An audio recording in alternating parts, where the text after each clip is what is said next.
नमस्ते विद्यार्थी मित्रों, गुड मॉर्निंग एवरीवन। कक्षा 8 विषय हिंदी, इकाई नंबर 5, सवाल बालमन के, जवाब डॉक्टर कलाम के। इन इकाई में हमने जो यहाँ पर सवाल दिए गए थे, इन कुछ सवालों का अभ्यास किया। आज हम इकाई में अगले सवाल की ओर चलते हैं। प्रश्नकर्ता हर्ष पटेल,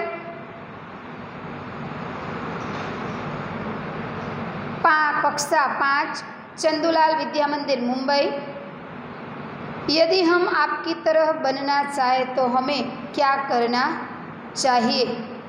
यह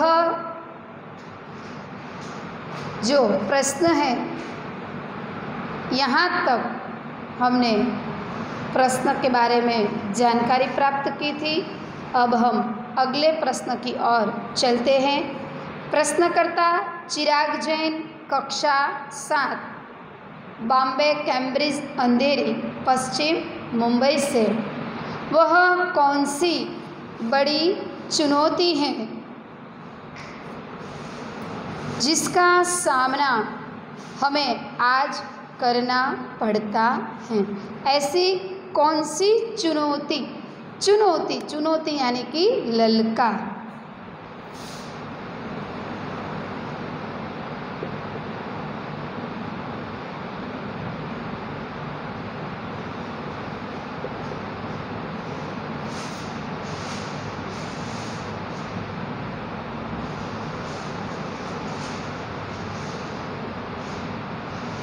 चुनौती यानी कि ललकार। ऐसी कौन सी बात है कि जिसका सामना आज हम कर रहे हैं? कलाम जी कहते हैं, भारत को सन 2020 तक एक विकसित राष्ट्र के रूप में परिवर्तित करना और देश के 1 अरब अधिक नागरिकों के चेहरों पर मुस्कान देखना, यही राष्ट्र के समक्ष सबसे बड़ी चुनौती है। एक ललकार यानी कि भारत देश में ऐसा क्या है, भारत देश में सब व्यक्तियों के लिए क्या चुनौती है, क्या ललकार किया गया है? तो कलाम जी कहते हैं कि विकसित राष्ट्र के रूप में 2020 तक एक विकसित राष्ट्र के रूप में परिवर्तित करना है और भारतीय लोगों के चेहरे पर मुस्कान देखना है। यह राष्ट्र यानी कि देश, यही राष्ट्र के समक्ष बड़ी चुनौती है। समक्ष यानी कि सामने, राष्ट्र के सामने यह सबसे बड़ी चुनौती है कि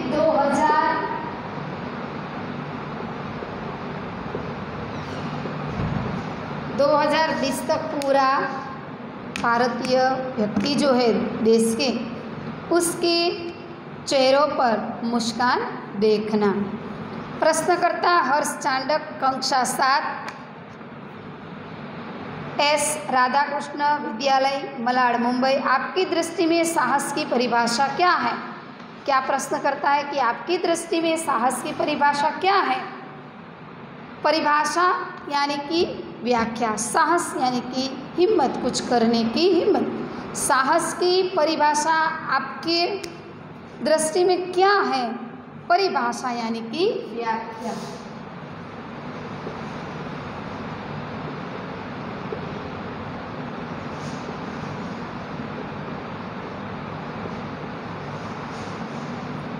कलाम जी कहते हैं कि अपनी जान की परवाह किए बिना, परवाह यानी कि चिंता,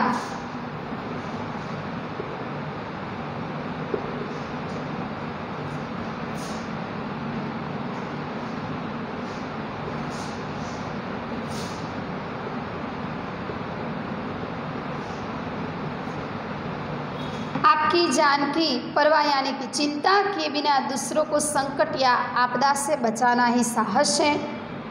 प्रश्नकर्ता अपनी जान। प्रश्नकर्ता तरुण पटेल, कक्षा 8, स्वामीनारायण इंडिपेंडेंट स्कूल, लंदन। हम प्रवासी भारतीय मातृभूमि के प्रति गर्व की भावना कैसे विकसित करें? क्या प्रश्न पूछा गया है कि हम प्रवासी भारतीय भूमि के प्रति गर्व की भावना कैसे विकसित करें? डॉक्टर कलाम जी कहते हैं, भारतीय मूल का कोई भी व्यक्ति एक बृहत भारतीय परिवार का अंग है। बृहत यानी कि महान, विशाल।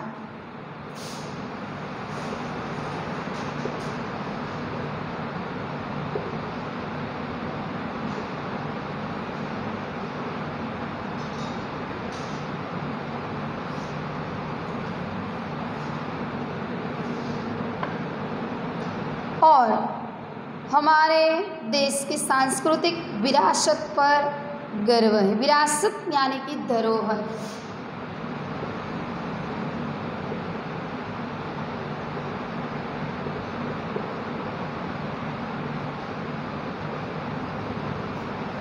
सौभाग्य से आप लोग ऐसी स्थिति में हैं कि अपनी मातृभूमि से अच्छी तरह से जुड़े हुए हैं और यही आपके लिए गौरव की बात है। हमारा भारतीय मूल यानी कि भारत में जो सांस्कृतिक विरासत है उस पर गर्व है और सौभाग्य कि आप लोग ऐसी स्थिति में भी उनसे जुड़े हुए, मातृभूमि से जुड़े हुए हैं।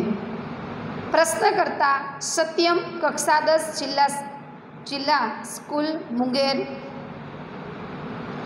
प्रश्न है, जो भी बच्चे आपसे मिलते हुए कहते हैं कि एक प्रसिद्ध वैज्ञानिक, इंजीनियर, डॉक्टर आदि बनना चाहते, पर किसान, मजदूर और कलाकार भी किसी राष्ट्र के लिए उतने महत्वपूर्ण हैं। हम ऐसे ही परिवारों से आते हैं, हमारे लिए आपका क्या संदेश है? बहुत बढ़िया प्रश्न है कि सब ऐसा ही बनना चाहते हैं। वैज्ञानिक, इंजीनियर, डॉक्टर, सब लोग ऐसा ही बनना चाहते हैं। तो किसान, मजदूर और कलाकार यदि ऐसा बनना चाहते, पर किसान, मजदूर, कलाकार राष्ट्र के लिए इतने महत्वपूर्ण हैं जितना डॉक्टर, इंजीनियर, शिक्षक वो जो जितना महत्वपूर्ण है उतना ही कलाकार भी, मजदूर भी, किसान भी इतना ही हमारे राष्ट्र के लिए जरूरी है। तो इस बारे में कलाम जी को पूछते कि आपका क्या कहना है? तो क्या कहता है कलाम जी? किसान, मजदूर, कलाकार और दस्तकार। दस्तकार यानी कि शिल्पकार। शिल्पकार यानी कि जो हाथ से कारीगरी करता है वो व्यक्ति उसे शिल्पकार कहा जाता है। ये सभी हमारे राष्ट्र के अभिन्न अंग हैं।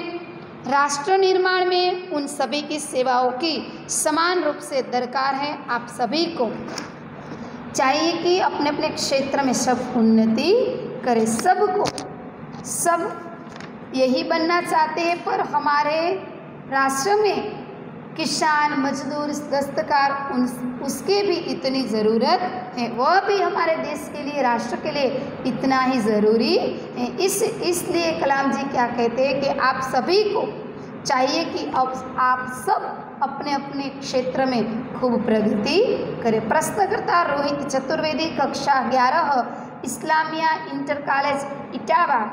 आप कहते हैं कि भारत 2020 तक विकसित राष्ट्र बन जाएगा, पर निरंतर बढ़ती जनसंख्या और बेरोजगारी उसे संभव होने देगी।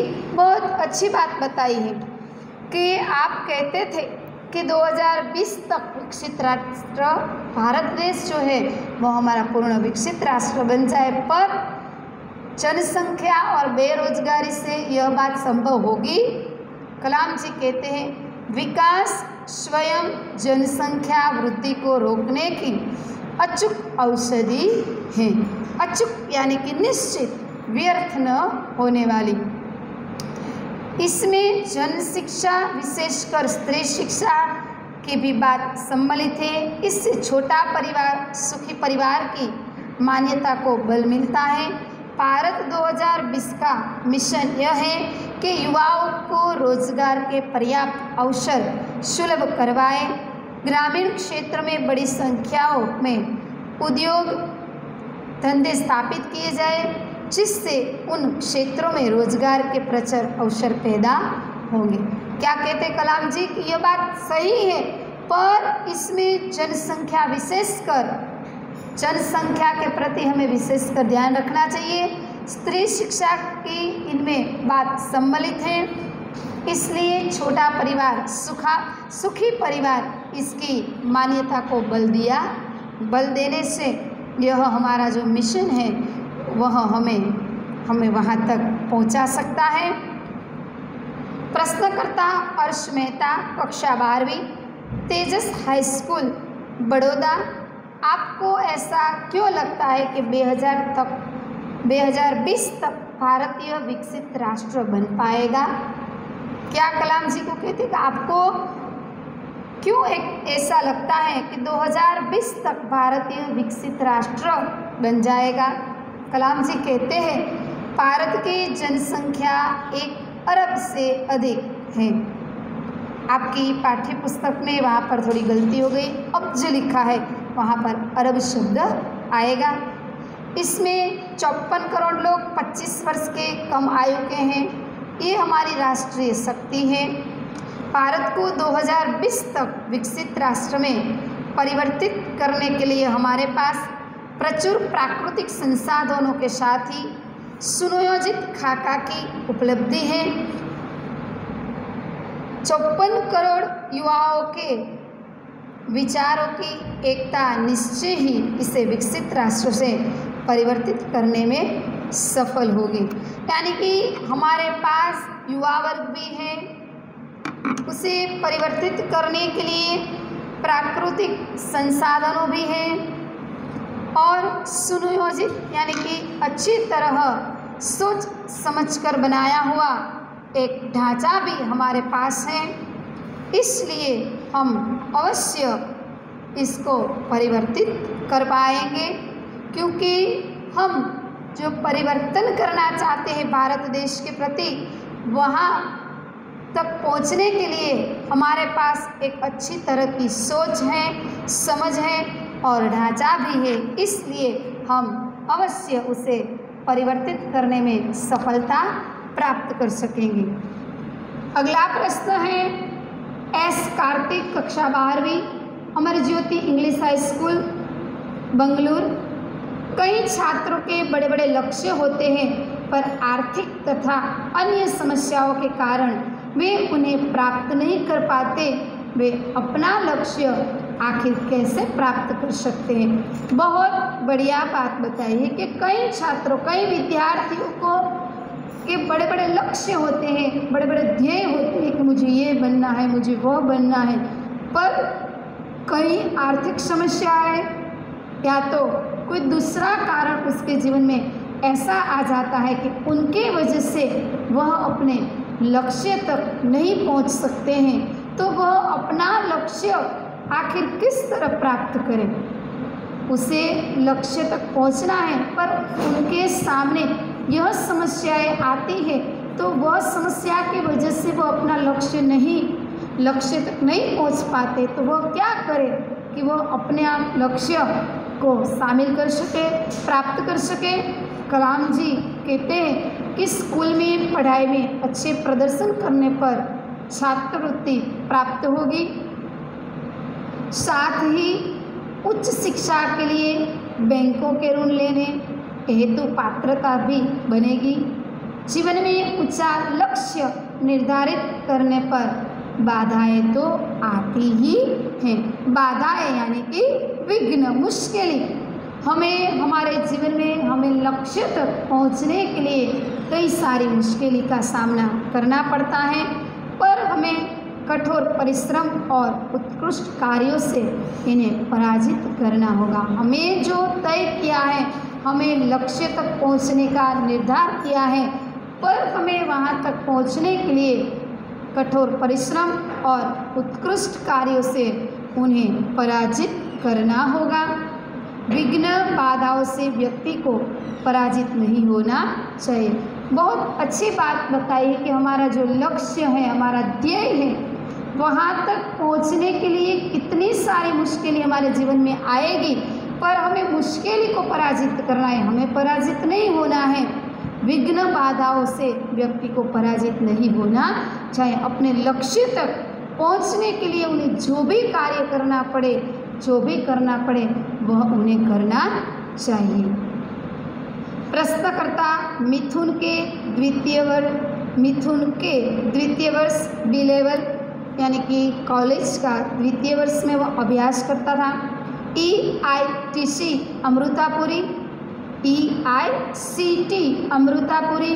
प्रश्न है, भारत को विकसित राष्ट्र बनाने में राजनीतिक ने क्या भूमिका होनी चाहिए? कलाम जी कहते हैं कि जिम्मेदार राजनीतिज्ञ दूरदर्शितापूर्ण नीतियाँ बनाता है। दूरदर्शितापूर्ण यानी कि दूर की बात सोचने का जो गुण, जिसमें दूर की बात सोचने का गुण होता है, यानी कि जिनको राजनीतिक की भूमिका बनानी हो, करनी हो, उसे अपनी जो विचार शक्ति है दूर की सोचने की होनी चाहिए। महात्मा गांधी ने निष्ठा के राजनीतिक सिद्धांतों को सत्य, अहिंसा तथा निस्वार्थ भावना से डालते हुए ब्रिटिश शासकों के विरुद्ध अपनी लड़ाई छेड़ी थी। वर्तमान राजनीतिज्ञ को अपने कठिन परिश्रम, उत्कृष्टता और पारदर्शी कार्यों से मार्गदर्शन देना होगा। साथ ही गरीबी रेखा से नीचे रह रहे लगभग 26 करोड़ भारतीयों को उत्थान के लिए भी कार्य करना होगा। यानी कि भारत में विकसित राष्ट्र बनाने में राजनीतिज्ञ के व्यक्ति जो होते उनकी भूमिका क्या होनी चाहिए? तो उनकी भूमिका सत्य, अहिंसा, निस्वार्थ भावना के साथ अपना कार्य करना वह होनी चाहिए। प्रश्न करता है सी नंदिता सुबी, तृतीय वर्ष, MGR इंस्टीट्यूट चेन्नई। प्रश्न है, रक्षा की दृष्टि से विजन 2020 का लक्ष्य पाने में महिलाओं की क्या भूमिकाएं हो सकती है? कलाम जी कहते हैं विजन 2020 में रक्षा अनुप्रयोग के क्षेत्र की महत्वपूर्ण प्रौद्योगिकियों के विकास पर विचार कार्य किया गया है। राष्ट्रीय सुरक्षा की बात भी विजन 2020 का एक अभिन्न अंग है। सशस्त्र सेनाओं में नियुक्ति के लिए पुरुष और महिला के आधार पर कोई भेदभाव नहीं किया जाता। तीनों सेनाओं में पर्याप्त महिला अधिकारी नियुक्त हैं। राष्ट्रीय रक्षा क्षमताओं में वृद्धि के लिए महिलाएं उच्च स्तरीय सामयिक सेना बहुगुणक उपकरणों पर कार्य करने भी अपना सहयोग दे सकती हैं। यानी कि महिलाएं सभी जगह पर अपना कार्य वह कर सकती हैं। इसलिए हमें सशस्त्र सेनाओं में नियुक्त किए गए स्त्री और महिलाओं के आधार पर कोई भेदभाव नहीं किया जाता है। वहीं पर जहाँ पुरुष वर्ग कार्य करता है वहीं स्त्री वर्ग भी यानी कि महिला भी कर सकती है। इनके लिए उपकरणों पर कार्य करने भी अपना सहयोग वह दे सकती है। प्रश्नकर्ता जोधपुर दौरे पर डॉक्टर कलाम से एक बच्चे द्वारा पूछा गया प्रश्न, क्या हम अति विशिष्ट व्यक्तियों के दौरे पर हो रहे अनावश्यक खर्चे कम नहीं कर सकते? बहुत अच्छी बात बताई है कि क्या हम अति विशिष्ट यानी कि बहुत महत्वपूर्ण।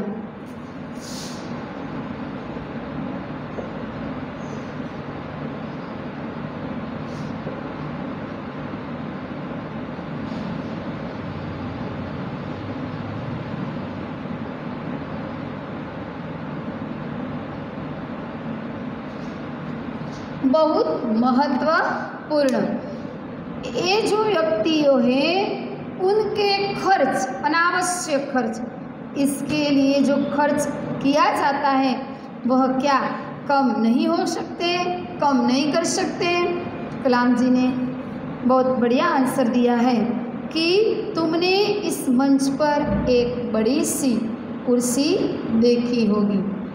वह कुर्सी अब यहाँ पर नहीं है। ठीक ऐसे अनुत्पादक चीज़ों पर हो रहे अनावश्यक खर्च भविष्य में नहीं होंगे। वह जब हमारे राष्ट्रपति थे, तब राष्ट्रपति पद पर थे, तब उसने बहुत बढ़िया जवाब दिया था कि तुम मंच पर, यहाँ पर जो तुम कुर्सी देख रहे हो, वह कुर्सी अब यहाँ पर नहीं है। यानी कि ऐसे अनुत्पादक खर्च जो हैं वह भविष्य में नहीं होंगे। क्यों? क्योंकि वह राष्ट्रपति पद पर थे, इसलिए इसने ऐसा किया था। तो बच्चों, यहाँ पर हमने इकाई नंबर 5 में सवाल बालमन के जवाब डॉक्टर अब्दुल कलाम के इन इकाई में हमने देखा कि बच्चों ने कैसा कैसा सवाल किया और कलाम जी ने बहुत उसके जवाब जो है, उसके उत्तर जो है वह बहुत बढ़िया दिया है।